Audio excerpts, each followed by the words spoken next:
Sentinelle, que dis-tu de la nuit? La nuit est longue, mais le jour vient. Demain, cette phrase prononcée par le président Silvanus Olympio aura 60 ans. En réalité, c'est dans le livre d'Isaïe de la Bible, au chapitre 21, verset 12, que la sentinelle répond: le matin vient et la nuit aussi. Si vous voulez interroger, interrogez, convertissez-vous et revenez. 60 ans après l'inspiration du père de l'indépendance du Togo, de nombreux Togolais se sont sans doute convertis en droit de revenir et de se poser les bonnes questions et de s'interroger sur la vie de leur pays, cité au départ comme une colonie modèle et classée aujourd'hui par les observateurs parmi les exceptions du continent. Il était pourtant bien de la grande vague des États francophones des années 60. Mais que s'est-il passé depuis cette année? C'est la principale question que les fils et fils de ce territoire vont à coup sûr se poser ce lundi.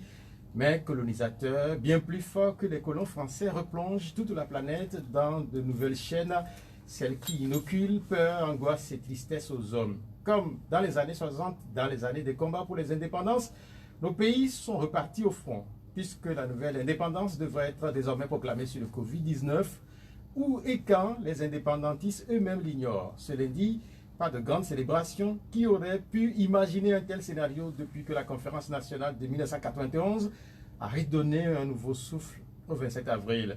C'est le Sénégalais Amadou Ampateba qui écrivait que nul n'a le droit d'effacer une page de l'histoire d'un peuple, car un peuple sans histoire est un monde sans âme. À quoi ressemble l'âme du Togo? Cette âme serait-elle la représentation de la violence? Se serait-elle incarnée dans les crispations politiques, le désamour et parfois la haine? Cette semaine, la pandémie au coronavirus continue de faire la loi au Togo. Elle s'accompagne désormais de ce que certains milieux diplomatiques ont déjà prédit. La difficile gestion du phénomène Covid frappe de plein fouet le Togo. 4 soignants du CHL Lomé Commune sont débarqués. Des personnes blessées ou tuées sont imputées par les populations aux forces de l'ordre. Sous cet état d'urgence, les hommes en uniforme sont presque partout de jour comme de nuit. Et c'est dans la nuit du lundi qu'elles ont attendu le jour pour aller interpeller Agbeobe Kodjo. Le président du MPDD, deuxième de la présidentielle selon la CENI et premier selon la dynamique, Monseigneur Kodjo, a dormi 3 nuits à Kakaveli avant de rejoindre une nouvelle fois la nuit son domicile à Foreva. Quelle succession de nuits! Agbeobe Kodjo et ses proches sont libres. Cette liberté est cousue de quelques fils d'interdiction. Comment comprendre les dernières décisions de la justice de notre pays? Va-t-elle finir aussi par faire interpeller ceux qui commettent des exactions durant les nuits à Lomé? Le général Yak a promis, les auteurs de l'assassinat de Dodi Koutouati à Adakpame seront retrouvés. Parole de militaire. Nos invités sont maître Sylvain Atto-Mensan et maître Claude Amégan. L'émission est mise en onde par Romaric Freitas. Nos numéros sont 96 50 34 37 et 70 43 09 70. Chers invités, bonjour. Bonjour. Bonjour. Maître Sylvain Atto-Mensan, comment vous allez? Je vais bien. Et vous? Je vais bien également. Je rappelle que vous êtes le président de Panel Watch. Le Panel Watch, c'est quoi? Le Panel Watch, c'est un réseau de défenseurs des droits de l'homme qui réfléchit, qui intervient et donne son avis sur la situation des droits de l'homme au Togo. Et donc, c'est le regard de Caen que ces personnalités veulent porter sur la question des droits de l'homme au Togo, le Panel Watch. Maître Claude Amégan, vous êtes du CACIT Togo. Les Togolais connaissent le CACIT. Vous voudrez bien rappeler ce que fait le CACIT? Oui, le CACIT, c'est le collectif des associations contre l'impunité au Togo, qui regroupe plusieurs associations de défense des droits de l'homme et qui combat justement l'impunité au Togo. Nous parlerons bien entendu des droits de l'homme dans cette émission, puisque le Togo vit sous un état d'urgence sanitaire depuis quelques semaines maintenant. Mais d'abord, il a plu ce matin et sans doute que dans vos différents quartiers, il y a cette situation qui est devenue traditionnelle chaque fois qu'il pleut au Togo et notamment à Lomé. Maître Claude, quelle est la situation chez vous ce matin? Vous habitez où d'abord? Je suis dans le quartier de Kougan. C'est vrai que la pluie a apporté le beau temps, compte tenu de la chaleur de ces derniers jours. Mais, comme vous le savez, vous venez de le dire, la plupart du temps, quand il pleut à Lomé, c'est la croix et la bannière pour le Loméen, ou du moins le Togolais, pour venir en ville. Il faut traverser les eaux stagnantes, il faut traverser les boues pour pouvoir rejoindre la route, et même parfois sur la route, il y a toujours de l'eau qu'il faut traverser, et c'est déplorable. Comme d'habitude, nous l'avons encore traversé ce matin pour arriver ici. Maintenant, quelle était la situation chez vous? Ben non, mais c'est le cas décrit mon confrère et que vous avez mis en évidence. On peut se demander, on peut forcément se poser la question de savoir ce que nous avons fait de nos indépendances, puisque demain, nous fêterons 60 ans de souveraineté internationale et que nous ayons encore des rues comme ça, joindre, faire 500 mètres pour rejoindre la bitume, souffrir autant. C'est l'image de nous, de la plupart de nos États africains qui ont acquis l'indépendance avec la bataille et le combat de valeureux fils. Vous avez cité en introduction Sylvanus Olympio, il y a d'autres que l'on peut citer, Patrice Lumumba et autres, qui avaient rêvé d'une Afrique plus prospère, une Afrique plus conséquente, une Afrique plus dynamique. Mais derrière les discours politiques, nous voyons la réalité quotidienne que les citoyens africains, les citoyens togolais ont du mal à se sortir de leurs difficultés. C'est clair que demain, ça va faire 60 ans que le Togo a cédé à la souveraineté internationale. La question qu'on peut se poser quand on regarde ces flaques d'eau qui ornent nos quartiers, c'est comment les Blancs font. Comment est-ce qu'ils ont fait chez eux? Parce que quand vous prenez une ville comme Paris, elle est vaste. Quand vous prenez Milan, c'est une grande ville. Quand vous prenez New York, c'est balèze. Mais comment est-ce que ces Blancs font pour goudronner presque toutes les rues? Non, votre question m'amène à poser la question lancinante de la responsabilité des colons dans la situation des Africains. Et lorsque vous posez cette question aux Africains, ils vous disent non, c'est les colons qui nous ont mis dans cette situation, c'est les colons qui n'ont pas libéré nos pays, c'est les colons qui continuaient. Mais effectivement, c'est les colons. Eux, ils ont su rentabiliser, ils ont su créer des situations de faire du bien-être de leur population, le programme de leur action politique. Lorsque quelqu'un veut arriver au pouvoir dans les pays que vous citez, il met en avant un certain nombre de programmes qui a à son cœur le bien-être de la population, l'équilibre de la population. Mais quand on revient dans nos pays, pour la plupart, on assiste à une sorte de balkanisation sociale de ceux de nos pays où une minorité a tout pour chabler le champagne, pour faire ce qu'elle a à faire, et une majorité qui traîne les pieds. Mais cela, ça dénote de l'échec d'abord des indépendances, aussi de l'échec de nos politiques qui se sont suicidés dans nos pays depuis 60 ans, qui n'ont pas pu réaliser le rêve de nos pères fondateurs, ceux qui se sont battus pour l'indépendance. Ils n'arrivent pas à incarner les nations africaines que nous appelons de tous nos voeux.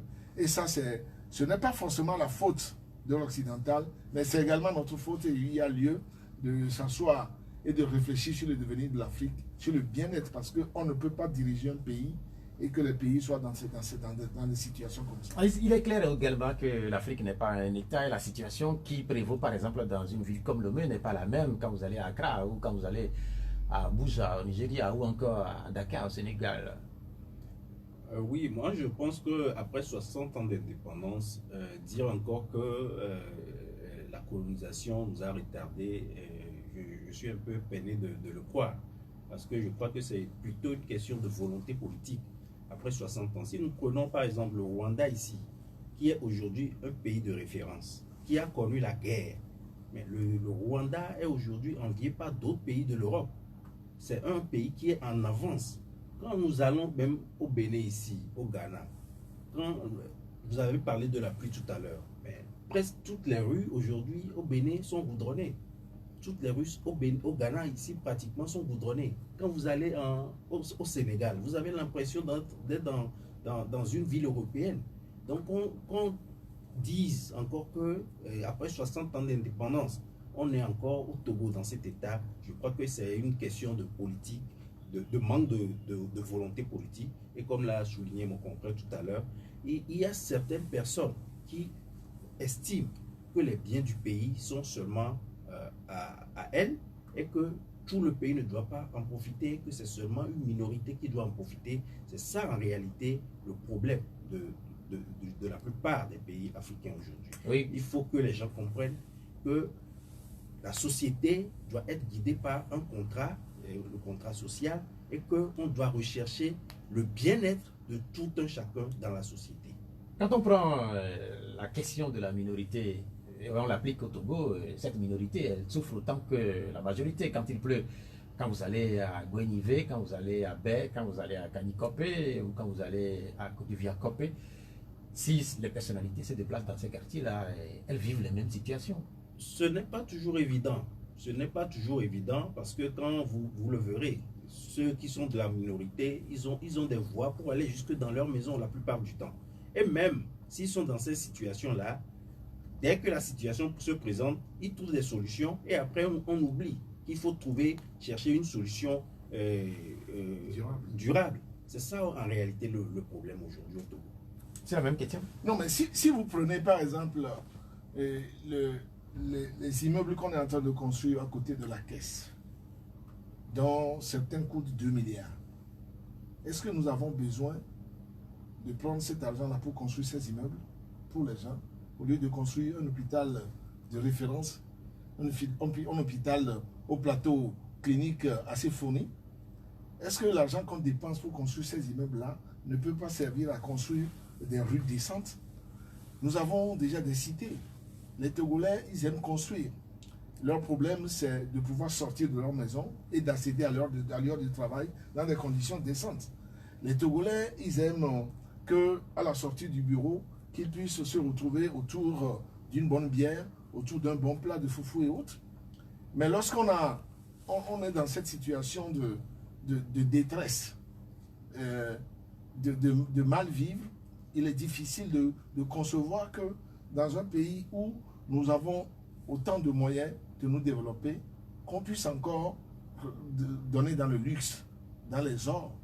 Moi, je pense qu'à mon avis, la cité là qu'on est en train de construire n'a pas sa raison d'être, même s'il y a des demandeurs. L'argent qu'on utilise pour ça, ça peut servir à faire autre chose. Nous citons quand même certaines villes tout à l'heure. Dans ces villes, vous avez ces maisons de luxe aussi. Quand vous allez à Dakar, il y a ces maisons de luxe, mais il y a des routes. Quand vous allez au Botswana, qui a acquis son indépendance 5 ans avant nous, quand vous allez au Botswana, vous avez l'impression que il y a des misérables dans ces pays. Mais quand vous allez au Botswana, vous voyez un certain nombre de situations. Vous sentez qu'il y a un développement. Le Botswana est cité chaque fois en exemple comme un des pays de référence en Afrique. Quand vous allez en île Maurice, quand vous avez la chance de voyager, vous voyez que la différence est frappante. Vous savez, ce n'est pas parce qu'on a de belles maisons. Les belles maisons, c'est les individus qui les construisent.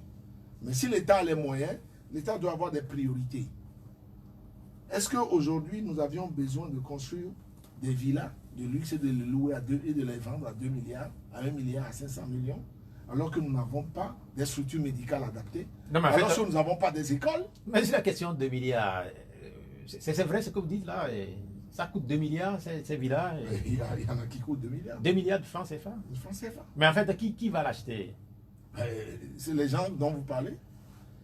Les gens, parce que vous considérez que dans un pays africain, on a besoin d'habiter dans une villa de 2 milliards. À côté de bidonville.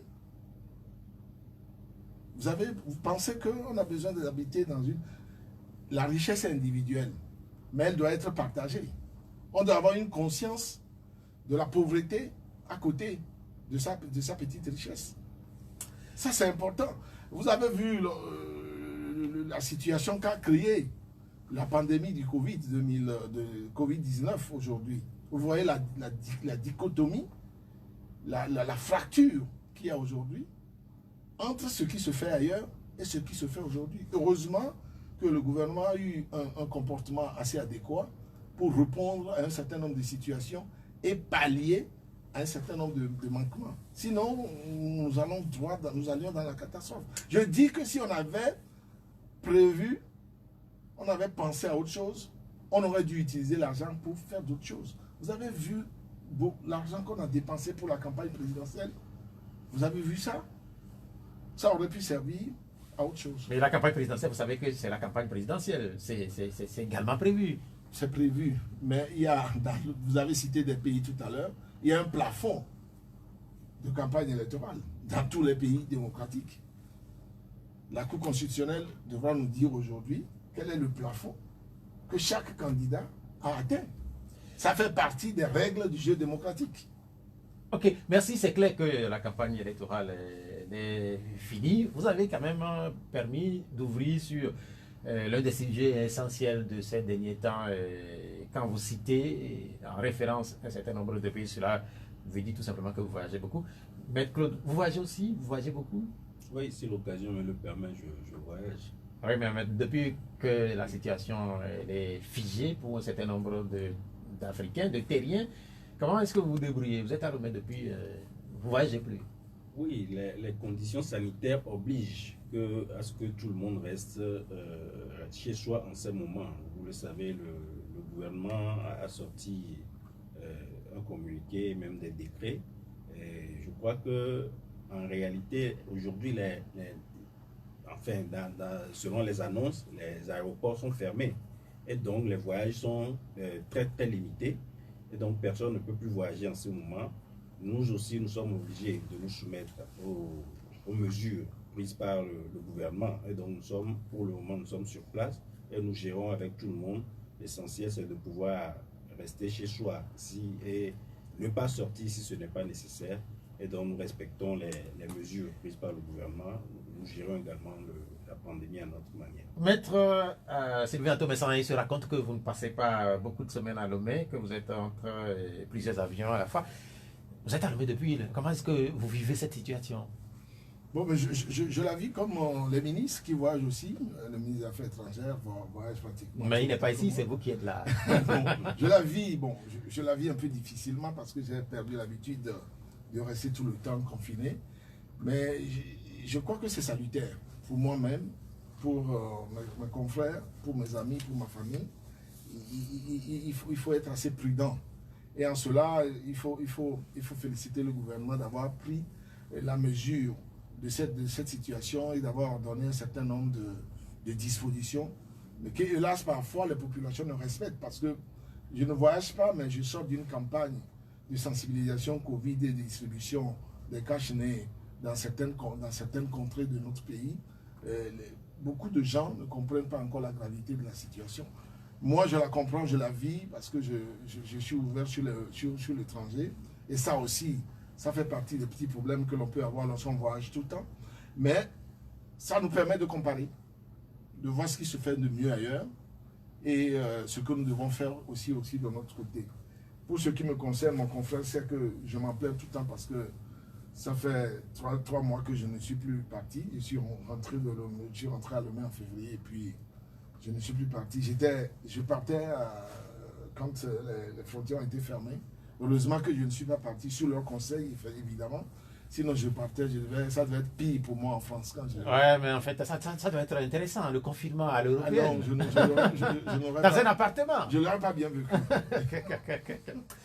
Ce qu'il y a, c'est clair que votre structure, vous-même, vous étiez à l'intérieur du pays, c'est ce que vous venez de nous dire, et à l'intérieur du pays, ou à Lomé aussi, certains nombres de Togolais continuent pas à avoir des attitudes qui font penser qu'ils ne prennent pas très au sérieux cette maladie. À l'intérieur du pays, qu'est-ce que vous avez vu? Moi, quand on a été au marché de Palimé, par exemple, quand nos amis ont été à Teta, dans les lacs, nous avons les rapports qui nous sont parvenus établissent clairement que certains sont complètement coupés des réalités de Lomé. On a l'impression que les mesures éditées par le gouvernement n'intéressent que les Loméens. Et encore, lorsque vous allez dans les quartiers un peu plus animés de Lomé, vous assistez à la violation de la distanciation sociale, à l'ignorance des règles de la mesure barrière et tout. Et on s'est aperçu également qu'il nous est revenu dans le rapport que les gens se demandaient mais pourquoi on leur apporte des cache-nez au lieu de leur apporter à manger, que c'est les cache-nez qu'ils vont manger. Donc ils se déversent sur les marchés en disant donc qu'ils doivent forcément manger, donc ils ne peuvent pas rester chez eux, ils ne peuvent pas respecter les gestes barrières et tout ça. Et ceux qui sont conscients dans les villes périphériques, dans les quartiers périphériques ou dans les villes, se protègent tant ce qu'ils peuvent, mais la majorité des populations, des gens que nous avons rencontrés, il a fallu faire un peu plus de sensibilisation, faire de la communication, mais ce n'est pas facile.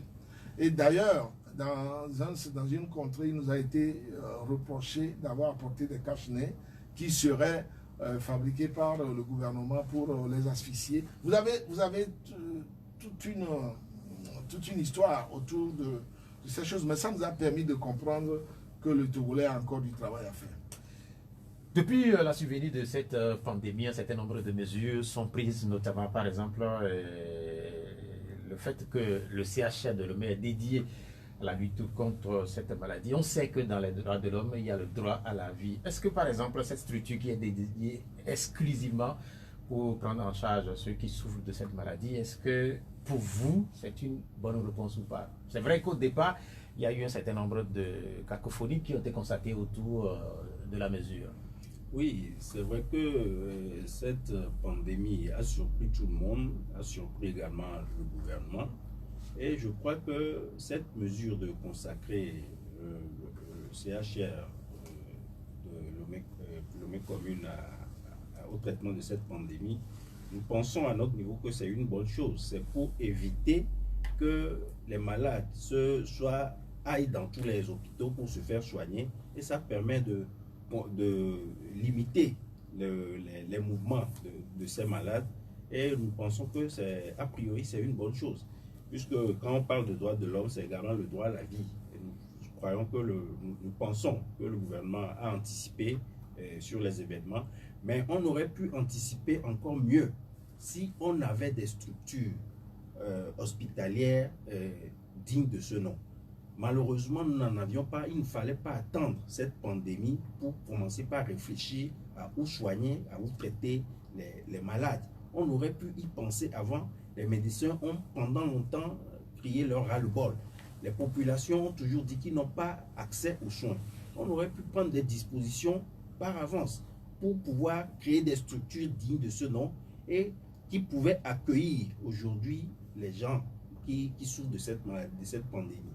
Donc nous pensons que ce n'est pas mauvais qu'on ait consacré le CHR Lomé commune pour soigner les malades de Covid-19, mais nous pensons qu'on aurait pu anticiper et faire encore mieux.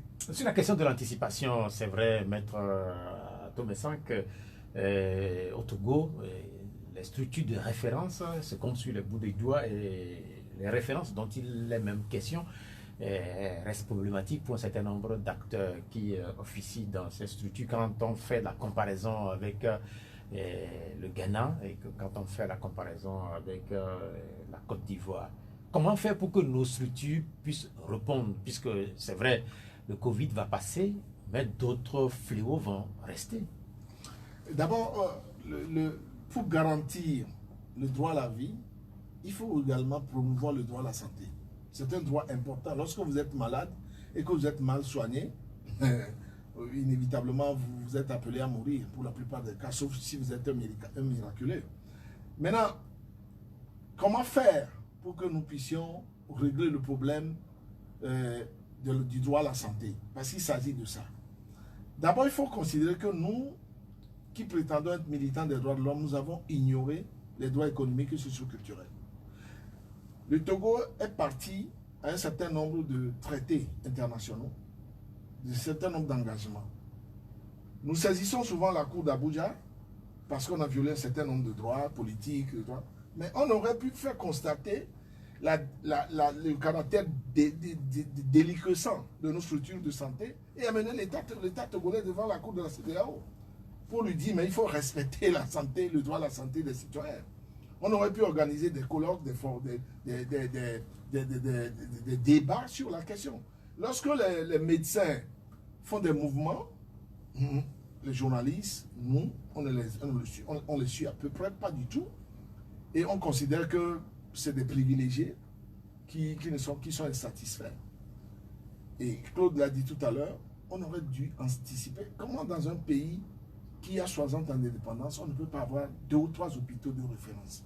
Et que ce soit toujours les Blancs, dans le cas de la coopération entre associations, qui nous apportent des appareils usagés qui ont fait leur preuve en Europe et qu'on installe dans nos structures hospitalières. Je me souviens, il y a un moment, il y a quelques années, le professeur Debré est venu ici nous annoncer la fourniture au Togo d'appareils scanners, ou je ne sais pas de quoi il s'agissait, qui n'a pas fait long feu. Aujourd'hui, lorsque vous êtes frappé d'insuffisance rénale, vous avez dû, vous êtes fait pour la mort, puisque les structures ne sont pas adaptées.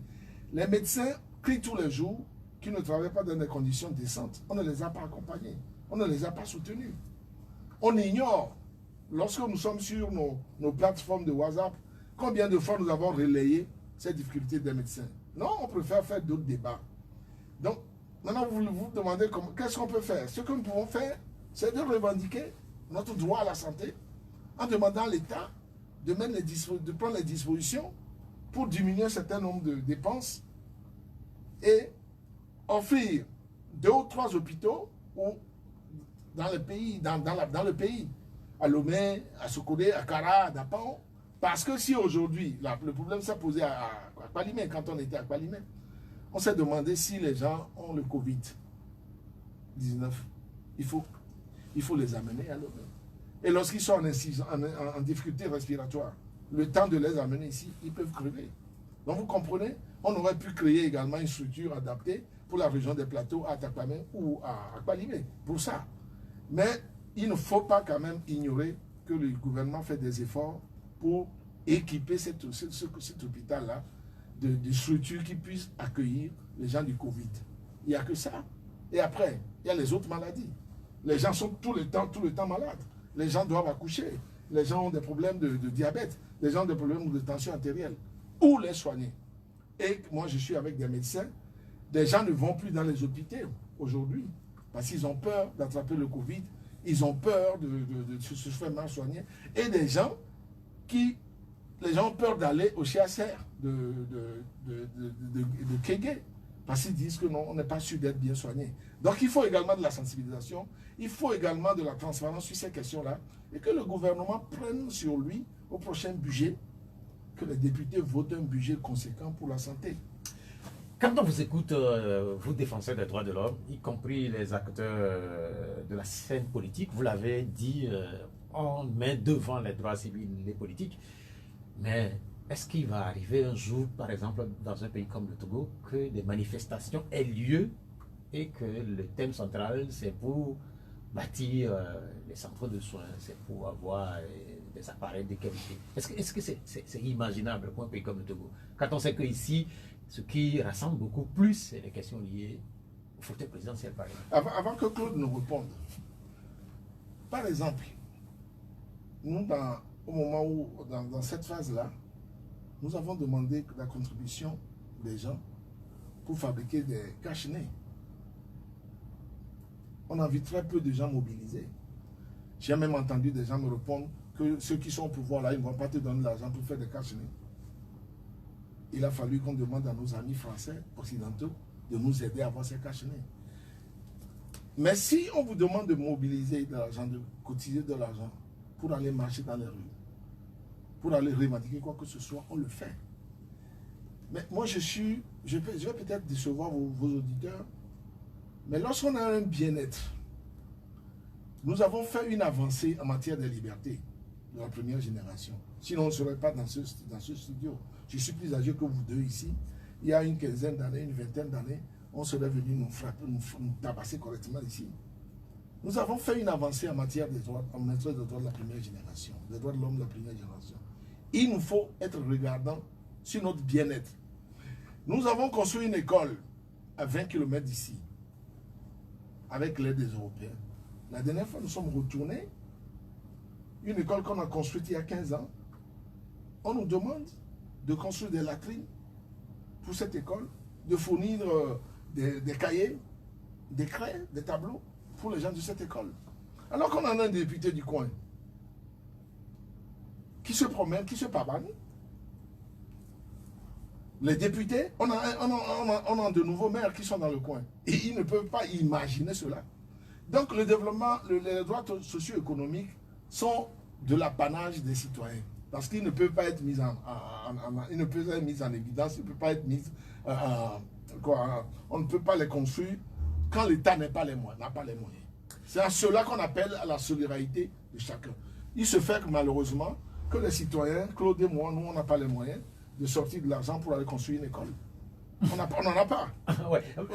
Je vais passer la parole à Claude. Avec Claude. En réalité, la plupart du temps, ce qui se passe dans la tête du citoyen ordinaire, c'est que quand le politique va bien, les droits socio-économiques accompagnent. Et donc, c'est pour ça que vous allez constater que les gens se battent beaucoup plus pour la politique. On estime que quand il y a une bonne gouvernance, eh bien, le reste suit. Mais les droits socio-économiques sont beaucoup plus individuels. C'est vrai que quand on parle de la santé, quand tu es en bonne santé, ça ne te préoccupe pas trop. Mais c'est lorsque tu es dans une situation donnée et que tu as besoin d'un service social pour t'accompagner, c'est en ce moment que le citoyen se rend compte qu'il y a un problème à ce niveau. Et ce n'est pas aujourd'hui, tout le monde sait au Togo qu'il n'y a pas d'infrastructure sanitaire.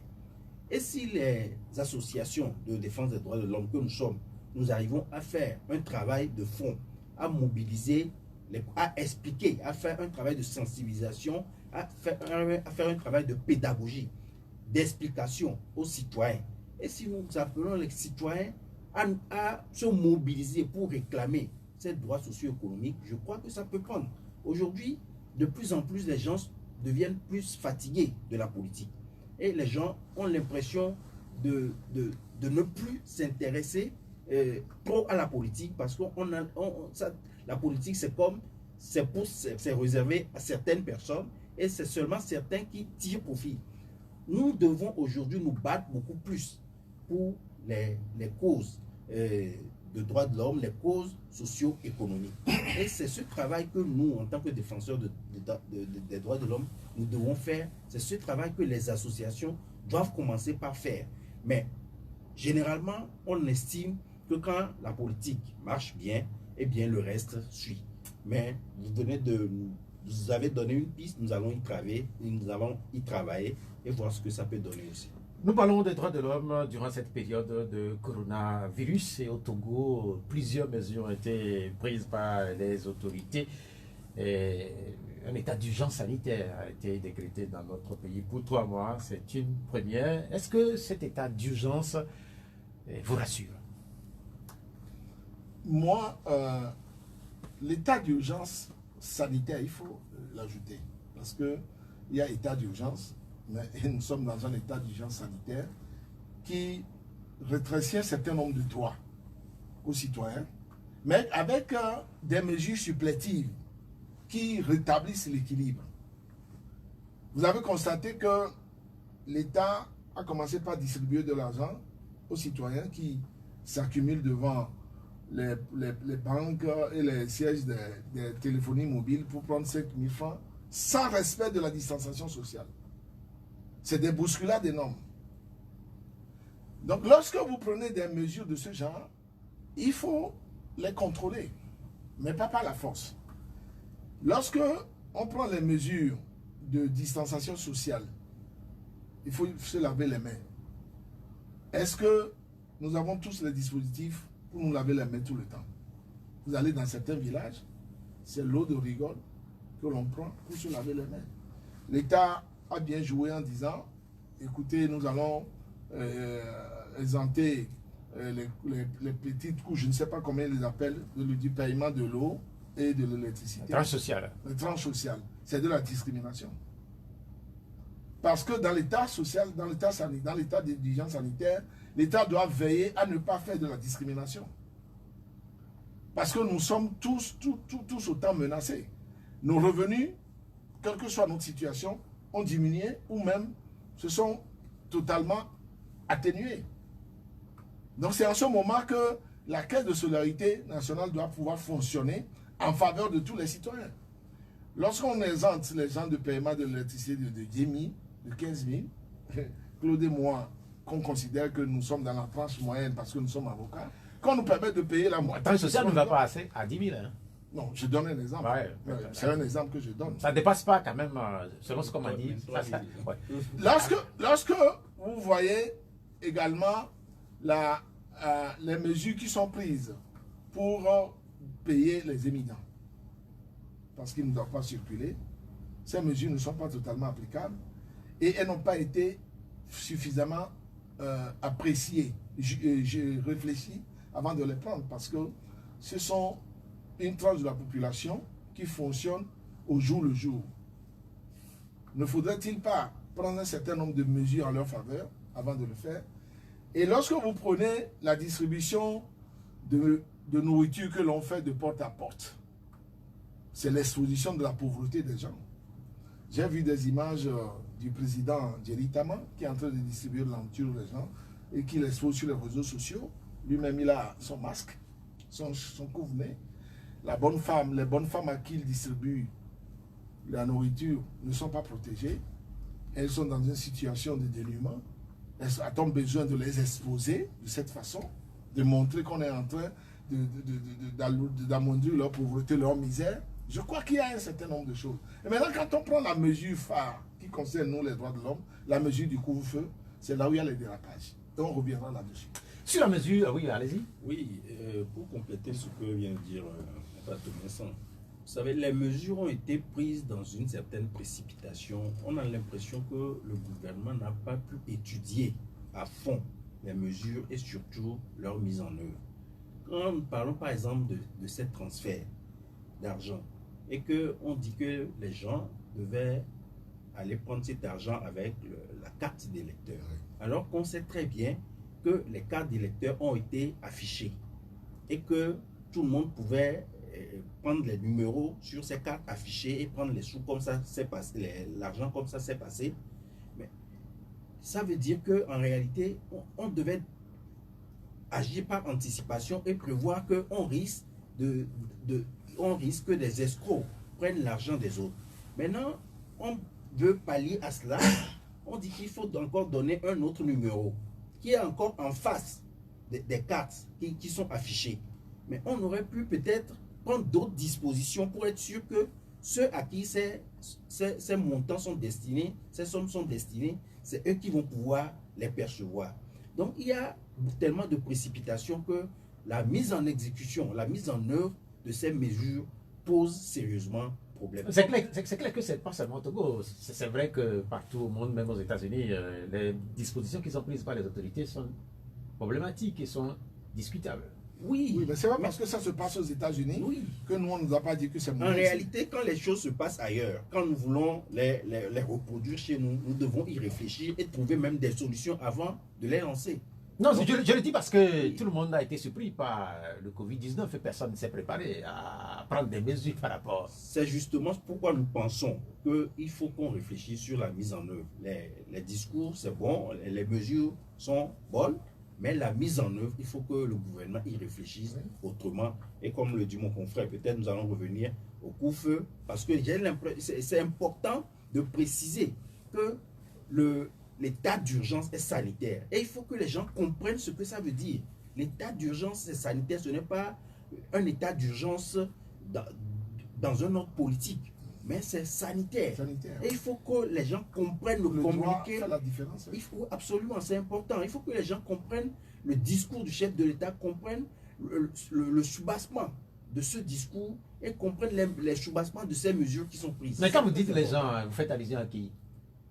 Mais ceux qui sont chargés de la mise en exécution, de la mise en œuvre de ces mesures. Alors, est-ce que vous avez l'impression qu'ils n'ont pas cerné ce que le chef de l'État a dit? Pas que nous avons l'impression. Par exemple, quand nous prenons la force anti-pandémie, c'est clair que les agents qui sont dans cette force n'ont pas du tout compris l'esprit du chef de l'État. Quand on dit que on a décrété un état d'urgence pour protéger les citoyens et pour éviter la propagation de la pandémie. Voilà qu'on surprend un citoyen seul dans la nuit. On commence par le bastonner.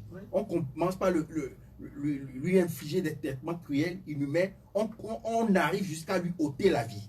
Est-ce que c'est dans l'esprit de combattre une pandémie, une seule personne qu'on surprend dans la rue, la nuit. On ne sait même pas si cette personne est contaminée déjà. On le frappe avec des bâtons et après on touche encore ces bâtons, on ramène ces bâtons à la maison. Peut-être même que les virus sont déposés sur leurs treillis, leurs habits. Ils ramènent ça à la maison. Ils peuvent contaminer également leur famille. Et les mêmes bâtons, avec les mêmes bâtons, ils se servent pour frapper encore d'autres personnes. Est-ce qu'on a compris ce pourquoi ces mesures sont prises? Est-ce qu'on a compris ce pourquoi l'état d'urgence est décrété? Il y a tellement de problèmes par rapport à l'exécution de ces mesures. Et ça, nous, en tant que défenseurs des droits de l'homme, vraiment, nous sommes vraiment affligés, nous sommes révoltés contre ces pratiques, ces comportements, ces traitements qu'on inflige aux citoyens. Sur le couvre-feu, c'est vrai que parmi les mesures qui ont été prises par les autorités, c'est la mesure qui soulève beaucoup de polémiques. Maître Sylvain Thomesan, à votre niveau, qu'est-ce que vous avez à dire par rapport à la mise en œuvre de cette partie de la mesure prise par les autorités? Le confrère l'a dit, et c'est révoltant. Lorsque vous êtes en couvre-feu, lorsque dans un état d'urgence sanitaire, on découvre un couvre-feu, on décrète un couvre-feu, et lorsque vous trouvez un citoyen dans la rue, vous avez deux choses à faire. Vous le prenez. Vous vous assurez que le citoyen est protégé. Vous le mettez dans une situation où il sera gardé quelque part. Soit, il vous a donné les raisons pour lesquelles il est dans la nuit, on le libère. Soit, il a violé le couvre-feu, et il y a une loi pour ça. Vous le présentez au procureur ou au parquet pour qu'il lui soit fait application de la loi. Dans aucun test de couvre-feu, d'état d'urgence, il n'est prévu des bastonnades contre des citoyens qu'on voit dans la nuit. Sauf en flagrant délit de vol, de destruction ou de dégradation des biens d'autrui. Et là encore, on ne tabasse pas le citoyen. On se saisit de lui et on le met à la disposition de la justice. Aucun test ne prévoit qu'on puisse tabasser. J'ai reçu l'image d'une dame qu'on a tabassée à Gordeka ou au Débikeme, qui était allée faire les besoins dans un quartier de Lomé où on n'a pas de lieu à se soulager. On prend cette dame-là. En fait, Débikeme, c'est pas Lomé. C'est à 7 km de Lomé. Oui, dans une zone qui n'est même pas couverte par le couvre-feu. Dans une zone qui n'est pas couverte par le couvre-feu. Comment on peut prendre cette dame-là et la tabasser? Lorsque vous voulez traverser Lomé pour aller à Néron, par exemple, lorsqu'on vous arrête à Gonkopé, il faut avoir beaucoup de patience. Sinon, les gens qui sont là, c'est-à-dire de vous contrôler, ils croient qu'ils sont super puissants. Mais le Covid peut régler leurs problèmes à tout le monde. Donc, quand on prend le problème du couvre-feu, nos agents doivent comprendre que leur rôle est de protéger les citoyens et non de les tabasser. J'ai vu sur une plateforme, on a fait le calcul des gens qui sont morts du Covid, qui sont peut-être sous le couvre-feu, qui sont peut-être plus nombreux que les gens que le Covid a tués. Est-ce que c'est normal? Ce sont des attitudes. Et vous avez dit que le ministre a donné des gages de poursuivre ces gens-là. Dans un pays où ces faits se passent, on identifie les gens parce que nous sommes dans un pays où les services de renseignement sont suffisamment outillés. On doit savoir ceux qui sont à ce poste-là, à ce niveau, à cette heure-ci, et on doit déjà les interpeller et les présenter au procureur. On ne peut pas concevoir que sous le couvre-feu serve de défouloir à nos populations. C'est un défouloir à nos agents de sécurité qui tabassent à tout vent, qui ne respectent rien. Oui, mais ça aussi, on ne comprend pas que... On a vu les images. Ils vous arrêtent, ils se mettent au milieu de la route, ils vous arrêtent, ils se mettent au milieu de la route pour vous dire de vous arrêter. Mais quand un policier veut vous arrêter, il suffit de vous faire signe, vous vous arrêtez. Si vous partez, il relève la plaque de votre voiture, il signale à qui de droit, et on vous interpelle, on vous envoie une. Mais il faut que nous nous engagions vraiment dans l'état de droit. Puisque quand M. Pierre aussi aujourd'hui, vous vous terrez à Vaughan, dans un petit village de Vaughan, si on veut vous arrêter, on vous arrêtera. Nous venons de passer 45 minutes avec vous et nous allons permettre également aux auditeurs d'intervenir dans le débat comme c'est de tradition ici au D12. Vous allez... Attendez, on va essayer, voici sans les casques, on peut écouter les auditeurs. Je rappelle les numéros pour qu'ils puissent intervenir dans le débat. C'est 96 50 34 37 et puis 70 43 09 70. Allô? Bonjour. Comment vous allez?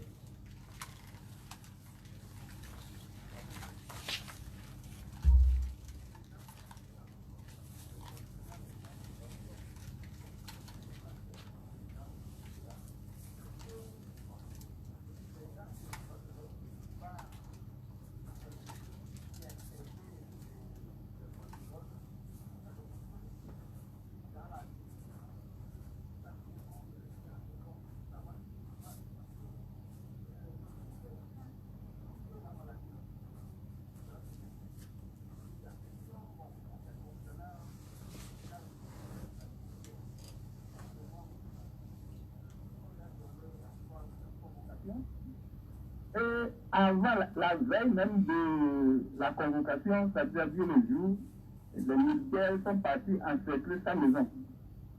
Est-ce que ce acte-là est juridique? Où est-ce qu'il va passer pour aller? Si le matin à 8h30, si M. Agbone a décidé d'aller, où est-ce qu'il va passer pour aller? Ce acte-là, est-ce que c'est juridique? Bien, merci pour les deux réactions. Nous allons retourner au téléphone tout de suite pour un deuxième auditeur. Allô, bonjour. Bonjour. Oui, votre nom? C'est Gérard. Oui, Gérard, vous êtes en direct, allez-y. Comment vous allez? Je vais bien, et vous-même? Ok, allez-y, allez-y. Bon, d'abord, je vais un peu contredire M. Akoneka. Quand il dit que, voilà, nous avons évolué sur le plan des droits de l'homme. Je crois que nous devons arrêter cette manière de parler. Oui, allô, allô. Allô? Oui, allô. Gérard. Oui. Et vous avez bien écouté ce qu'il a dit? Oui, il avait dit que voilà, il a dit, on a fait des avancées, mais s'il y a des problèmes, on a fait des avancées, surtout sur le plan des droits de l'homme, si on ne peut pas, la preuve qu'il parle correctement à la radio maintenant. Non, mais en fait, il a dit les droits de première génération. En réalité, il y a une différence à faire entre les droits de l'homme de première génération et les droits socio-économiques et culturels. Oui, ok, mais je vais rappeler que dans la plupart des pays où sévit le Covid-19 et les gens ont pu maîtriser, les droits de l'homme ne sont pas aussi respectés là-bas. C'est ça le cas de la Chine. Ensuite, je veux dire qu'aujourd'hui au Togo, si nous disons encore que nous sommes surpris par le Covid, moi je m'inscris en faux, dans la mesure où le Covid a commencé par sévir en Chine et passé en Europe. Nous sommes au courant. Nous faisons partie d'un village sanitaire où on devait normalement prendre déjà les mesures. Et durant ces 43 ans de gouvernance, du père aussi, quelles sont les infrastructures qu'on a sur le terrain? Ils n'ont rien fait. Et ces gens-là, normalement, après ce Covid-19, s'il y a élection, ils ne devaient plus gagner. Mais, dommage. Donc finalement, Gérard, vous n'avez pas de question, j'ai constaté que... Non, si je veux poser une question, comment juge-t-il le couvre-feu? Est-ce que ce n'est pas bon? S'il plaide pour que le couvre-feu commence à partir de 22h et finisse au moins à 5h du matin. Ok, bien, merci Gérard. Après Gérard, un troisième auditeur. Allô, bonjour. Allô, oui. Bonjour Monsieur Pierrot. Oui, votre nom? Oui, c'est Waris, je vous appelle d'Azaou. Oui, allez-y. Oui, je salue les invités. Monsieur Pierrot, en ce moment de couvre-feu, nous avons l'impression que les hommes entrahis abusent de la force contre les citoyens. Est-ce que, par exemple, moi qui ai un souci de santé la nuit, ne serait-il pas bon d'appeler le 111 d'avance pour demander de sortir, tout ça là, parce que quand tu sors, on a l'impression que les policiers, les gendarmes ne posent aucune question avant de commencer à tabasser les citoyens. Donc ne serait pas davantage d'appeler le 111 avant de... Bien, merci, j'ai compris le sens de votre intervention. Les trois questions, c'est malheureusement sur le coup-feu. C'est la star du moment. Donc je voudrais d'abord, avec votre permission, dire au second, je crois que c'est Richard, hein, j'appelle le Gérard. C'est Gérard. Donner l'exemple de la Chine en disant que la Chine, donner l'exemple de la Chine en matière de démocratie, je crois que c'est un mauvais exemple en matière d'État, en matière de questions des droits de l'homme. Et vous lui avez répondu, je n'ai pas dit que les droits de l'homme sont devenus une réalité définitive au Togo. Même dans les pays les plus avancés, il y a des violations des droits de l'homme. La France est souvent condamnée par la Cour européenne des droits de l'homme. Je n'ai pas dit ça. J'ai dit que sur les droits de la première génération, il y a une avancée certaine. Elle n'est pas totale, mais il y a une avancée. Par contre, sur les droits économiques et socioculturels, nous sommes en train de piétiner. La question qu'il a voulu poser, c'est une question sur le couvre-feu. Nous nous sommes déjà exprimés là-dessus. Nous avons manifesté notre indignation face au comportement des officiers, des policiers ou des gendarmes qui sont dans la rue la nuit et qui tabassent les gens. L'exemple du dernier intervenant, c'est que lorsque vous sortez dans le couvre-feu, vous avez une nécessité. Il faut que les soldats vous laissent vous expliquer d'abord. On ne vous laisse même pas le temps de vous expliquer, on commence par vous taper. Ce que nous voudrons dire à nos autorités qui s'occupent de ces agents, c'est de leur dire que lorsque vous rencontrez un citoyen dans la rue, vous le prenez avec vous, vous lui posez la question de savoir pourquoi vous êtes en ce moment dans la rue. Il vous explique. Lui, par exemple, il a des soucis de santé. Ce n'est pas parce qu'il y a le couvre-feu que quand je suis malade, la nuit, je ne vais pas sortir pour aller consulter mon médecin. Ou que mon médecin puisse sortir pour venir me consulter. Mais lorsqu'on vous tape, on commence par vous taper dessus, c'est de la barbarie. Et ça, je crois que c'est... Mais en fait, sa question, quelque part, il a suggéré le monitoring, la présence des acteurs des droits de l'homme.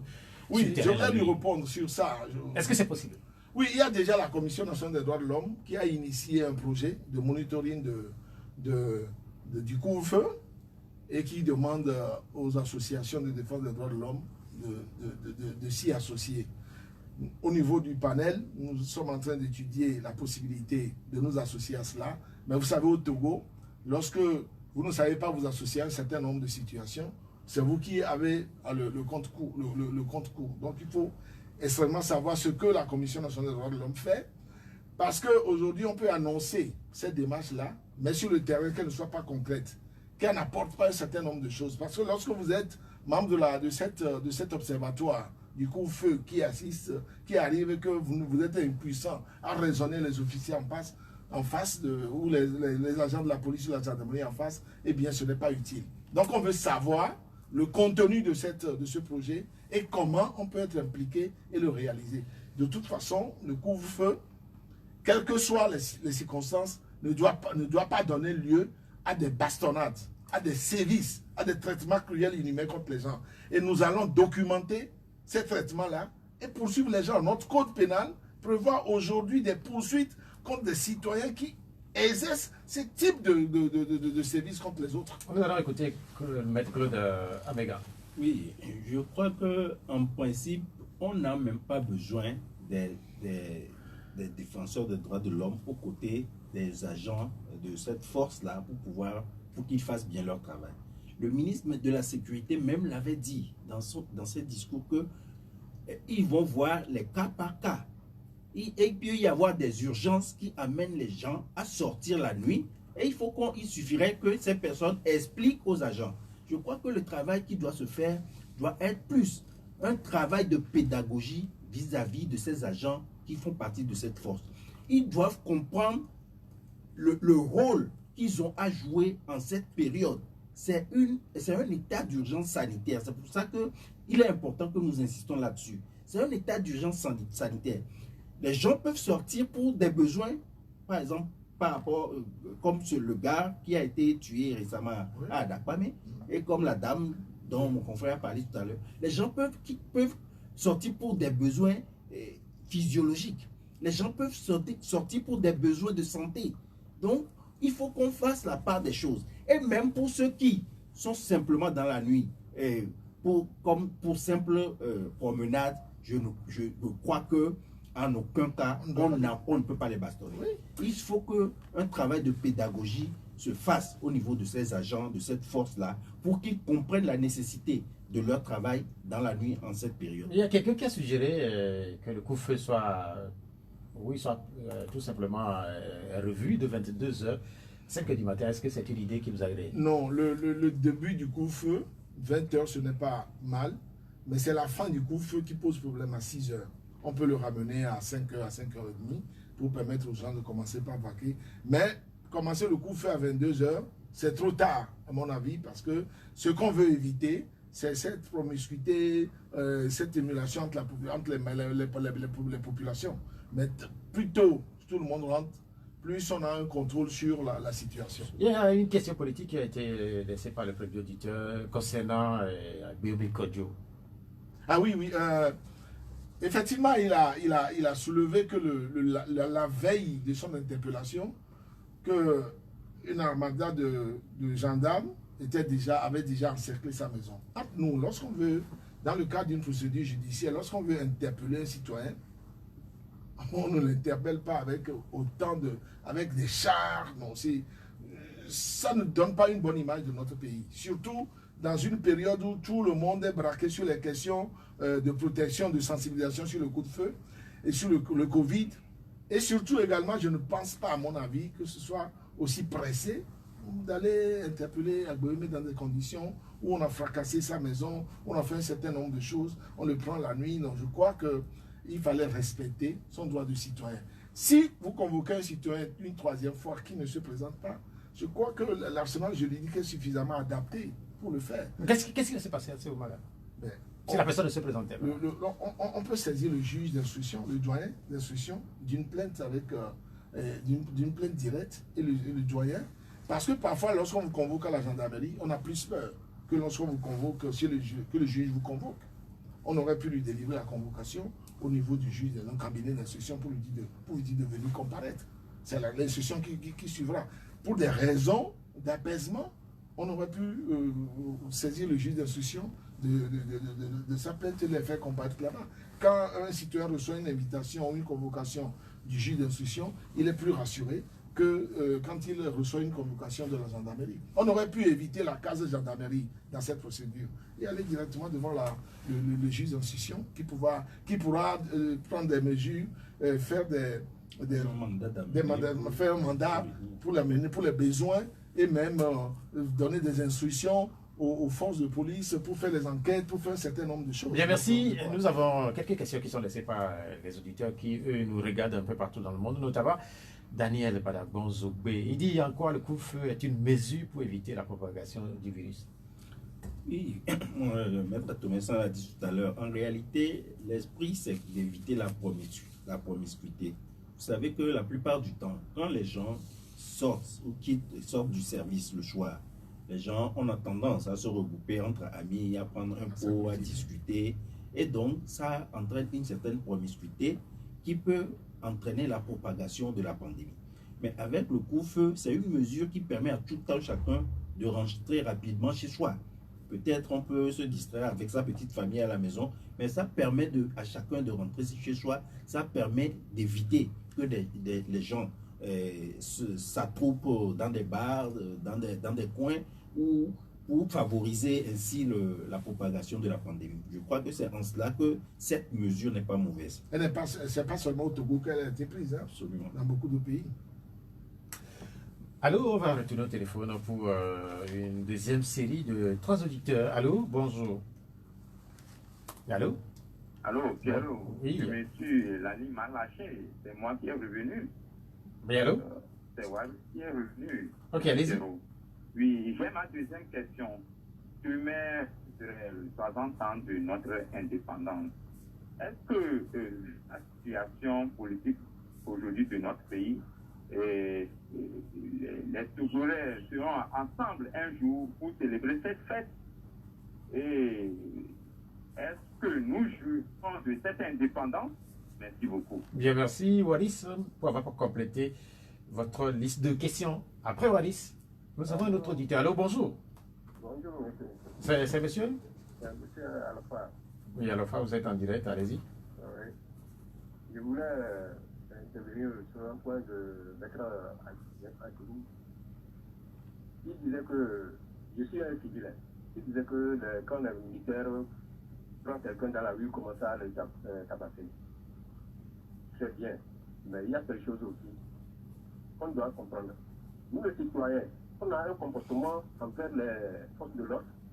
Quand ils nous interpellent calmement, mais on commence à afficher un comportement violent envers eux. Et ça les révolte. Et je voulais demander à Maître Atoulou. Mais c'est Maître Atou Messan, Atou Messan. C'est Atou Messan plutôt. Mais pourquoi il y a droit de l'homme et il n'y a pas de devoir de l'homme? Bien, merci. Merci. Bon, non, je n'ai pas fini. Oui, vous avez deux questions déjà, s'il vous plaît. Oui. Ma deuxième question. Troisième. Est-ce qu'on dit que couvre-feu de 20h et de 22h à chaud? Mais moi, je vois que le Togo a pris des mesures très choses. Il y a dans d'autres pays, ça commence de 19h à 6h du matin. Ok, quelle est la question? Quelle est la question? Les populations respectent. Mais nous, au Togo ici, on aime faire la comparaison et on ne veut pas se comporter dignement envers nos forces de l'ordre. C'est nos frères, c'est nos soeurs, c'est nos papas. Quand un militaire interpelle quelqu'un, il commence à jurer, à insulter le corps habillé. Bien, merci, Alofa. On a compris le sens de votre développement. On va insérer un troisième auditeur. Allô? Allô, bonjour. Bonjour, votre nom? Comme David avait dit, Oui, allez-y. je salue les invités. Je voudrais intervenir à propos de l'intervention du ministre de la Sécurité, souvent sur les antennes. Quand le ministre vient sur les antennes, il dit que non, que le couvre là, il ne faudrait pas que les gens sortent. Et la fois passée, quand l'autre on avait trouvé Abel Limousine mort, il disait que non, que selon les informations, il est mort de l'épilepsie.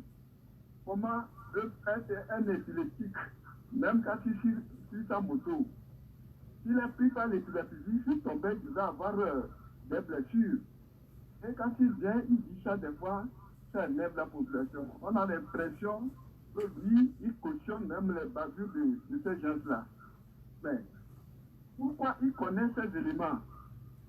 Pourquoi ne pas diligenter des enquêtes? Pourquoi les traduire aussi en justice, comme il a l'habitude de faire pour les manifestants, quand il les arrête directement, il les présente à la justice. Monsieur Komlavi, oui, mais sur sa dernière intervention, il a promis l'ouverture d'une nouvelle enquête à propos de l'incident d'Akwame.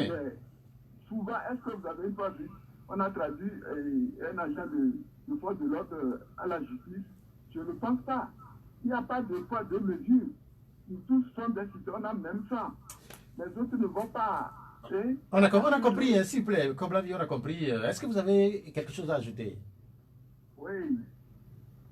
Donc, le couvre même, il a dit que c'est au niveau de Tokodé et Lomé. Mais à l'intérieur, on a des informations, même dans les Kébou, tout ça là, ils ne continuent pas à bastonner les gens. Bien, merci d'avoir complété votre question. Wallis, il est revenu pour parler du 27 avril. Est-ce qu'ensemble, les Togolais finiront ensemble par célébrer cet anniversaire un jour? Parce que c'est vrai que depuis les indépendances, c'est une date un peu problématique. D'abord sur le parti unique et puis après la conférence nationale. Il est difficile d'avoir tous les acteurs politiques ensemble pour célébrer cette fête. Oui, c'est parce que nous n'avons pas le sens de la parole donnée. Vous savez qu'on a signé des accords dans ce pays où les protagonistes de la chose politique auraient pu se réunir pour faire un certain nombre de choses. Tous les accords qui ont été signés n'ont pas été respectés jusqu'au bout. Il y a même eu le plus retentissant de l'UFC et l'UNIR dans le temps qui n'a pas atteint les buts escomptés, puisque pour créer les conditions d'une célébration commune de la fête de l'indépendance, il faut que les questions de crispation politique soient aplanies. Mais on a l'impression qu'elles se multiplient, qu'elles n'arrivent pas à trouver des solutions durables. Le dernier épisode de l'arrestation de M. Agboim Ekodjo, avec tous les dégâts que ça a créé, constitue également un sujet de frustration. Il nous faut vraiment nous réconcilier entre nous. Et pour nous réconcilier entre nous, il faut vraiment que nous puissions nous mettre ensemble pour gérer ce petit pays. Et ça, c'est important. Donc, le défi qui est à relever, ce défi-là appartient à ceux qui sont au pouvoir de tendre vraiment la main aux gens, des gens qui sont en face d'eux, et de réunir le peuple. On n'a pas besoin d'être tous membres du parti au pouvoir pour être concernés, pour être tolérés. Dans un pays où on vous demande forcément d'être du sérail politique pour pouvoir avoir droit au chapitre, ça ne marche pas. Non, mais avec qui vous demande ça? Non, je donne des exemples. Ouais, est-ce que c'est une impression que vous avez? C'est une impression. Non? Oui, mais en fait... Et ça ne réconcilie pas les gens. À la fin, au lendemain des élections, le vainqueur comme le vaincu se donne la main et s'engage à œuvrer pour le bien du pays. Nous avons eu les élections le 22 février. S'il n'y avait pas eu tous ces problèmes, le 27 avril, sans le coronavirus, nous aurons pu nous retrouver au stade pour fêter. Mais justement, c'est la question, c'est jamais arrivé. Oui, mais c'est parce que nous, les Togolais, nous ne sommes pas sérieux entre nous. Nous ne faisons pas confiance. Pierrot, vous êtes sur les questions des droits de l'homme. Claude est sur les questions des droits de l'homme. Les gens, on ne se fait pas confiance. Le jour où nous allons commencer par nous faire confiance, nous allons pouvoir aller. Mais après, sur les autres questions, je vais intervenir. Claude peut dire aussi son avis. Oui, moi je pense que vous l'aviez dit en dernière position, le jour où les Togolais vont avoir confiance en leurs institutions, ce jour-là, les Togolais peuvent être ensemble pour fêter leur fête nationale. Parce que c'est déjà arrivé où des partis politiques fêtent l'indépendance chacun dans son coin. Et ça veut dire que certains ne se sentent pas concernés par l'organisation de cette fête, par le pouvoir central. Et ce n'est pas normal. Ça veut dire qu'on ne fait aucune confiance aux institutions de la place. Le jour où les institutions de la place feront confiance, ou bien les Togolais feront confiance aux institutions de la place dans tous les domaines, à partir de ce jour-là, même en matière des élections, quand les résultats seront proclamés, je crois que tous les Togolais doivent être en mesure d'accepter les résultats qui sont proclamés par ces institutions. À partir de ce moment, les Togolais peuvent être ensemble pour fêter leur indépendance. Mais je parlais de curiosité ou déception en introduction à cette émission, et à part les fêtes de Noël, de Nouvel An, de Pâques, de Toussaint et d'Assomption, quelques fêtes comme le 1er mai, il est difficile que les Togolais fêtent politiquement ensemble, parce que le 27 avril, ça fait 60 ans, et depuis le RPT, et puis après la conférence nationale jusqu'à aujourd'hui, jamais les Togolais ont fêté ensemble. Mais Pierrot, c'est curieux. Le 27 avril, on ne t'invite pas. On n'invite pas. Non, mais en fait, même si on invitait certains, ils ne vont pas. Oui, ou on ne m'invite pas. Ou alors, si on m'invite, je me dis que je ne suis pas concerné, je ne vais pas aller m'asseoir et je n'y vais pas. Et c'est ça le problème. Il faut qu'on se fasse confiance, qu'on se respecte. Qu'on ne soit pas là en train de dire des choses des gens, de penser des choses des gens, alors que ce sont des choses qui ne sont pas vraies. Il faut que nous ayons confiance à nos institutions, qu'elles gagnent notre confiance.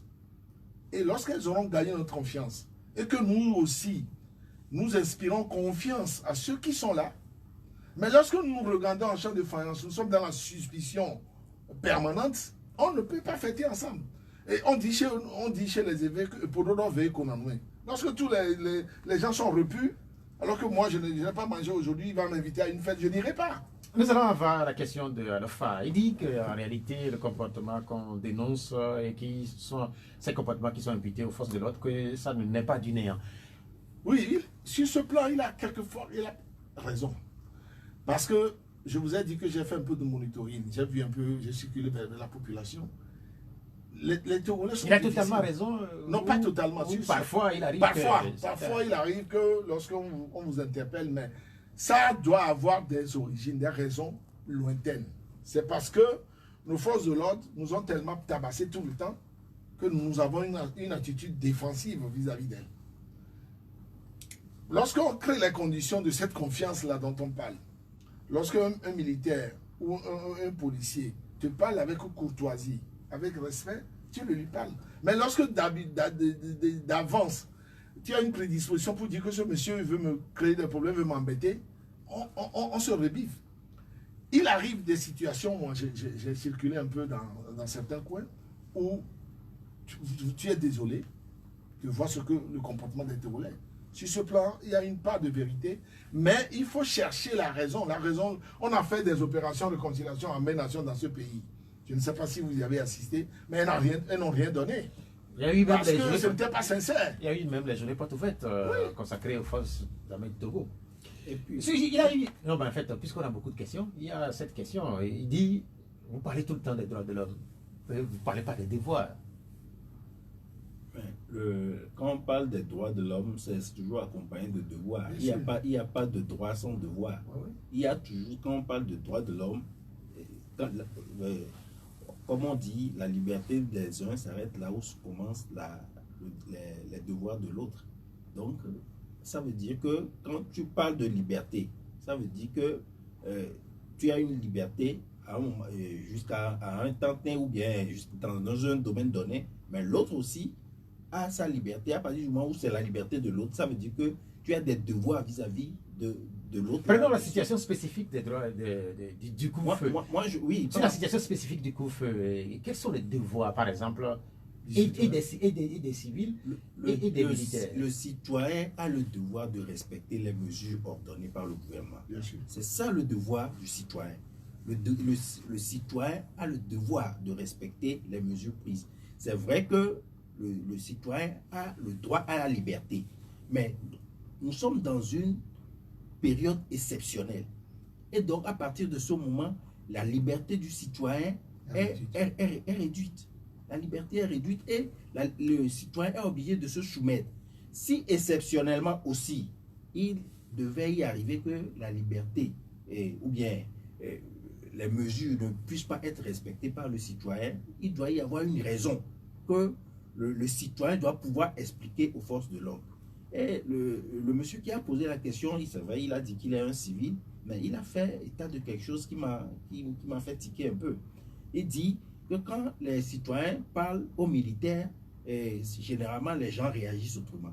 Vous savez, moi par rapport à cette force qui est composée de militaires et de gendarmes, personnellement ça me pose un problème. Parce que quand le militaire est formé pour défendre, ou bien se défendre et défendre la patrie, et le militaire est la plupart du temps dans la position d'attaque. Il est la plupart du temps dans la position d'attaque. Le militaire n'est pas formé pour assurer la sécurité. Mais quand on met le militaire et le gendarme ensemble pour assurer la sécurité, franchement, ça pose un petit problème. Et généralement, quand les militaires sont en face des citoyens, ils n'ont pas les mêmes comportements que les gendarmes. Je ne dis pas que c'est les militaires qui provoquent. Mais moi, j'aurais préféré que cette force soit composée autrement. Que ce ne soit pas une force mixte. Absolument.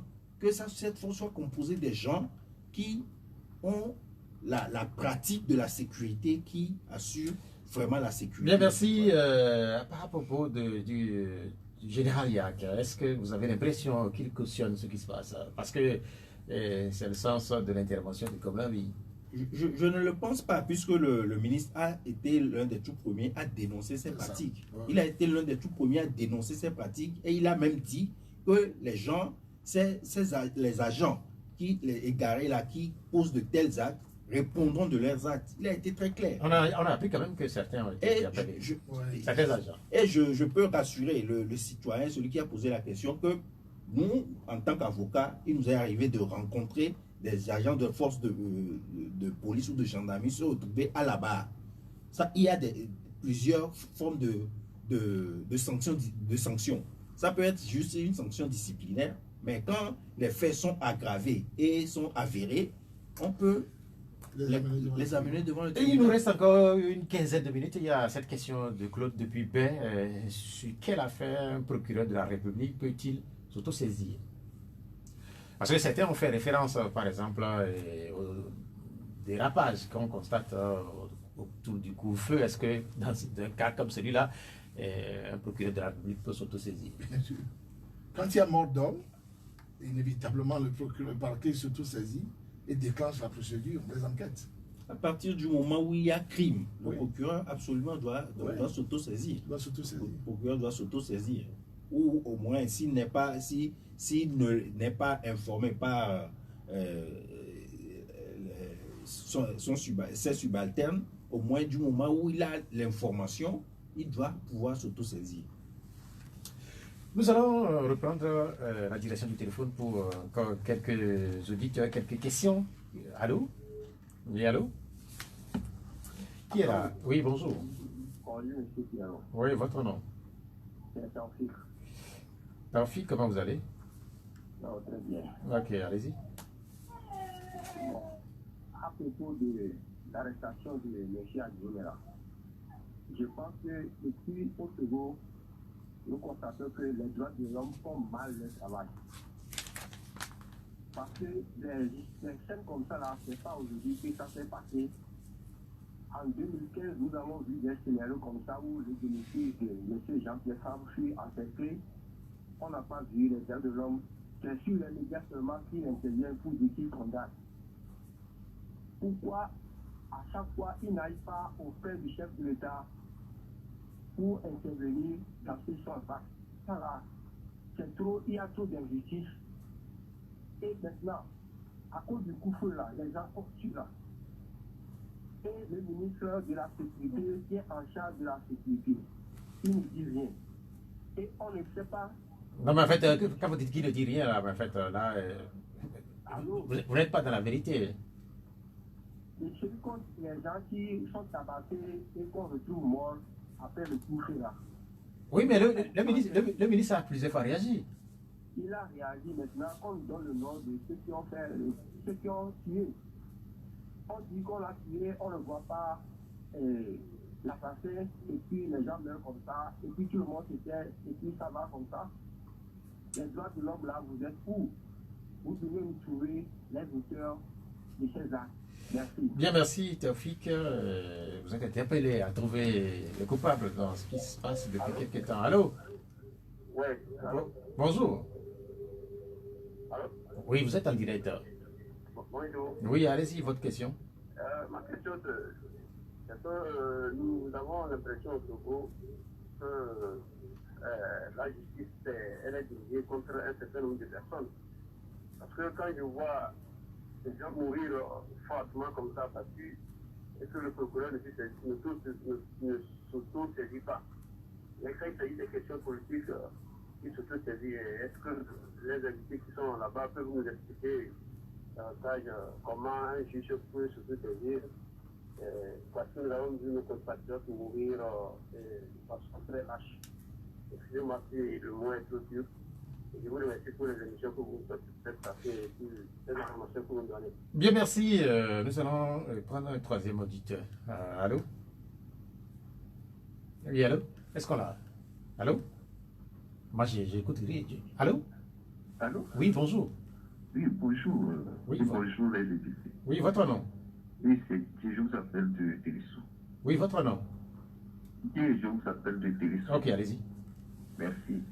Je voulais d'abord dire merci aux invités, surtout aux personnes de droits de l'homme. Et je voulais aussi humblement leur demander, humblement, pour leur institution, de faire part, parce que nous les Togolais, nous savons qu'il y a droit de l'homme. Mais à ce que nous constatons au Togo, parce qu'il y a des événements, surtout élections, et ce couvre-feu, nous constatons que vraiment les bavures dont eux-mêmes ils font partie, ou bien ils interceptent tout de suite, et on ne comprend rien. Donc moi je les souhaite, ou bien je les exhorte vivement et de nous aider lorsqu'il était justement, il y a ce couvre-feu maintenant là, d'intervenir, ou bien de faire part, de les accompagner, de les accompagner pour qu'on puisse arriver à se comprendre, bien comprendre ce qui se passe justement. Merci beaucoup. Bien, merci. Dans ce système. Merci beaucoup pour ces questions qui, une nouvelle fois, tournent autour du coup-feu qui a cours à Lomé et également autour de Tchaodio. La première question, c'est la question de Taoufik. Oui, Taoufik dit que les gens des droits de l'homme ne font rien. Et ils viennent sur vos antennes, ils parlent, mais ils ne font rien. J'ai l'habitude de me référer à un de mes amis qui dit « Arodotora, moufiome ballon ». Ce que nous faisons dans nos cercles, c'est ça qui fait que le problème de tuerie au niveau, pendant le couvre-feu, font jour.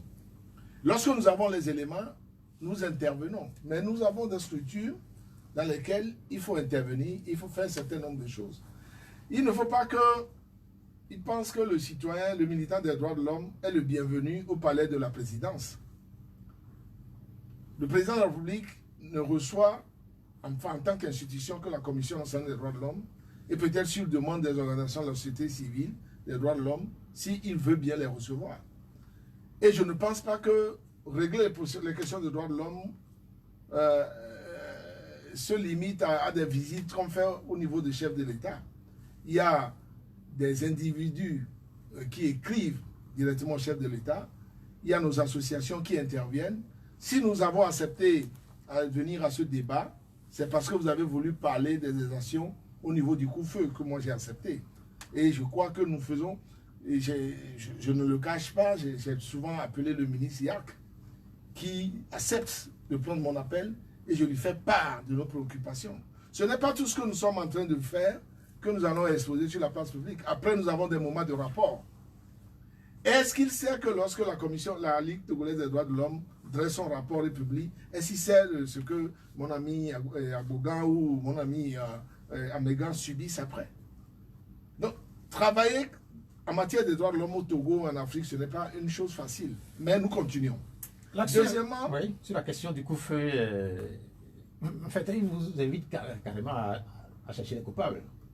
Bon, je crois que les gens ne doivent pas prendre les défenseurs des droits de l'homme comme une force opposée à l'armée ou à la justice et qui peut s'auto-saisir et faire le travail de l'armée, des enquêteurs ou de la justice. Nous ne faisons qu'accompagner le gouvernement pour que les droits de l'homme soient respectés. Et notre travail, c'est un travail de monitoring, un travail d'information, de sensibilisation et de dénonciation.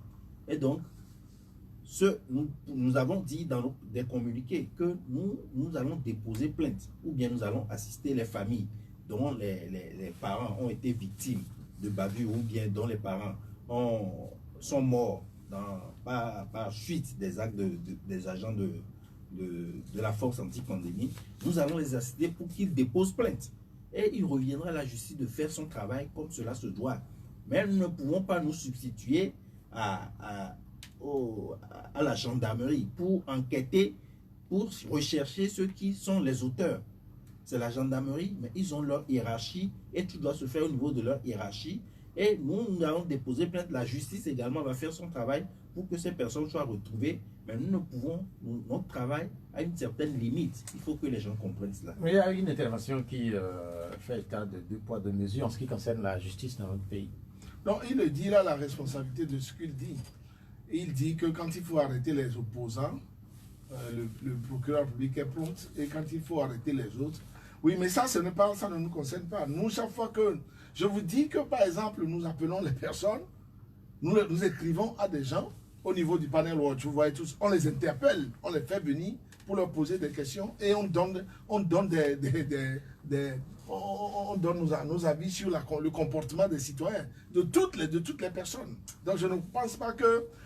C'est ce que je dis, ce que nous faisons dans nos cercles aujourd'hui, on ne va pas mettre ça sur la place publique. Bien, merci. Il y a ce petit commentaire que je voudrais quand même partager, c'est le commentaire de Raoul Marcel quand on évoque les attitudes de certains individus, de certains Togolais vis-à-vis des forces de l'ordre et de sécurité. Il dit un individu en face de 2 ou 3 militaires, quelle témérité ou quel courage quand on dit que le civil, il répond pas, il répond de façon parfois violente aux forces de l'ordre et de sécurité. Quand vous vous retrouvez seul devant 3 ou 4, 5 policiers ou gendarmes, est-ce que forcément les gens ont des attitudes qu'on certaines décrivent là? Non, c'est là où Claude parle du devoir également des agents de force de l'ordre. Lorsque vous êtes 3 ou 4 ans, vous vous retrouvez devant un concitoyen. Vous ne commencez pas par le tabasser. Vous lui posez des questions de savoir pourquoi il est dans la nuit en ce moment. Mais de la même manière, lorsque vous êtes en face de 3 ou 4 personnes, ce n'est pas parce qu'ils sont 4 agents que vous commencez par les insulter. Le devoir du citoyen, est-ce que vous pouvez, là, en face de 4 agents, et commencer par insulter? Oui, justement, c'est pour ça que... D'habitude, est-ce que les gens n'ont pas de peur? Oui, dit que je suppose que celui qui a posé la question est vraiment un civil. Parce qu'un civil qui se retrouve devant 3 ou 4 agents, qui commence par les insulter, franchement, moi, ça me surprendrait. Je ne pense pas que ça dans la partie. Non. Et souvent, ça se passe comme ça. C'est vrai qu'il peut y avoir également des exceptions, comme il y en a toujours eu. Mais la plupart du temps, ça ne peut pas être comme ça. Bien, merci. Cette semaine, on a abondamment parlé de l'interpellation d'Agbeobe Kodjo et puis par la suite de sa libération. Mais je viens d'avoir une information comme quoi certaines personnes ont interpellé. Et en même temps que lui, on parle de 16 personnes qui seraient déposées à la prison civile de Lomé. C'est une information. Oui. C'est confirmé? Oui, j'ai la confirmation. Oui, mais pourquoi? Bon, d'après ce que le confrère m'a dit, c'est qu'eux, ils veulent passer, on va les faire passer en comparaison immédiate la semaine prochaine en flagrant délit. Oui, il semblerait qu'ils sont accusés de rébellion, c'est-à-dire que ils ont, selon les explications que j'ai reçues également, ils ont été surpris en flagrant délit d'infraction. On voulait les arrêter et ils ont résisté aux forces de l'ordre. Quelle était l'infraction primaire? On ne sait pas encore ce qu'ils ont fait. Mais je peux préciser que la dernière fois, il y avait une cinquantaine de personnes qui ont été arrêtées, dont des défenseurs des droits de l'homme et des journalistes. Nous avions quand même appelé le procureur qui a fait libérer certaines personnes. Bon, c'est malheureusement que nous apprenons que certains ont été déférés. Je crois qu'on aurait pu trouver une autre solution à ces personnes qui ont été arrêtées parce qu'il s'agit apparemment des voisins et des gens qui ont été arrêtés dans la maison de M. Agbeobe Kodjo. Parce que beaucoup ont pensé que le sort d'Agbeobe Kodjo, de Philbert Atisso et de Brigitte Adjemagbo était d'une certaine manière lié à... Absolument, c'est pour ça que je dis que je pense qu'il fallait trouver également une autre solution et peut-être mettre ces personnes aussi en liberté. Moi, je crois que on aurait pu les libérer parce qu'il ne faut pas sortir 1500 de prison et en renvoyer d'autres. Je crois que ce n'est pas bien par les temps qui courent. Ce n'est pas bien et je ne pense pas qu'il faille faire une distinction de situation. Parce que si ils ont été arrêtés en même temps que Agbeobe dans la maison d'Agbeobe, on pourrait les libérer. Et notre loi, la loi pénale ne dit pas qu'il faille forcément maintenir les gens en détention avant de les juger. Oui, on peut ouvrir. La détention est une exception, est une mesure exceptionnelle. C'est la liberté qui est le principe. En guise de conclusion, ça va être, il nous reste encore à peine une minute. Philbert Atisso, Agbeobe Kodjo, Brigitte Adjemagbo, Johnson, ils sont en liberté, mais conditionnés.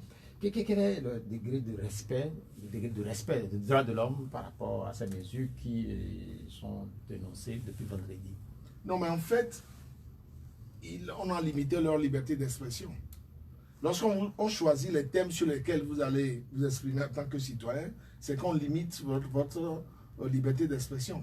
Je rappelle que dans une situation d'état d'urgence, les libertés qui sont protégées, qui restent d'actualité, c'est la liberté d'expression et la liberté de penser. Ça, on ne peut pas vous en priver. Mais en le faisant ainsi, on considère que ces personnes-là sont interdites de s'exprimer totalement. Et ils ont utilisé la loi, la justice, pour réduire leur liberté d'expression, les censurer sur les sujets sur lesquels ils doivent s'exprimer. Maintenant, je crois que leur avocat avait le loisir de faire un recours contre une telle décision, si tant qu'elle viole les droits de l'homme. Bon, maintenant, peut-être que comme c'est une décision également politique, d'apaisement politique, c'est comme ça que je le comprends, donc ils ont accepté cette décision-là du juge d'instruction. Ils auraient pu saisir la chambre d'accusation de la restriction dans ce domaine. Bien, merci d'être venu. Si on aurait plus de temps, on parlerait du 27 avril, mais vous avez quand même dit un ou deux mots à propos. Maître Claude Abega, merci d'être venu. Je rappelle que vous êtes de Kassi, Togo. Maître Sylvain Atto, Mensan. Vous dites? Non, je dis merci à vous, Pierrot, merci aux auditeurs. Non, il n'y a pas de problème. Merci Sylvain Atto Mensan, vous êtes le président de Panel Watch. Cette émission elle s'achève. Merci à Romanic Fritas pour sa mise en onde technique. Elle sera rediffusée tout à l'heure à partir de 19h. Je suis Pierrot Atubé. Au revoir. Merci.